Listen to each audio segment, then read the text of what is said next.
Hi everyone, in this video I will show you how to use Instagram Insights for growth.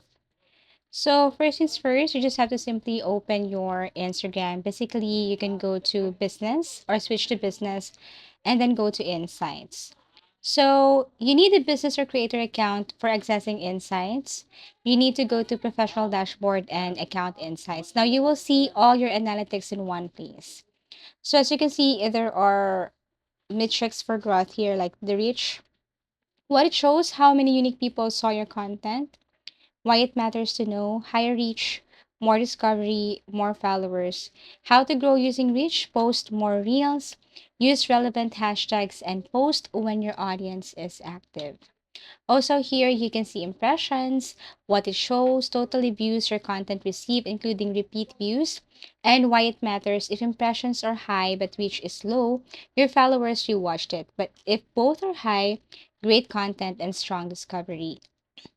Also, here you can see follower analytics. So you can see your growth, how many followed, unfollowed, top locations, age and gender, active times, and why it matters. Use this to post when your audience is online, create age appropriate content, and target high engagement visions. Also, there is this profile activity here. So for profile activity, this includes profile visits, website taps, email call, button taps.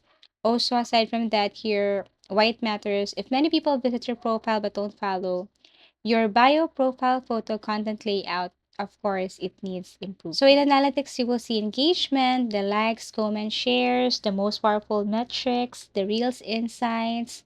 So what insights tell you and how to use them? If reach is low, your discoverability is weak. So you can use trending reel formats, better hashtags, and if engagement is low, then your content is not connecting. So you try asking questions, adding CTAs. If follower growth is flat, you need more reels and posting consistently. If people don't click your link, you need to clear CTA in your bio, a more specific bio proposition. Use time analytics to decide when to post, track what works, and basically that's it. So thank you for watching and see you again in our next video tutorials.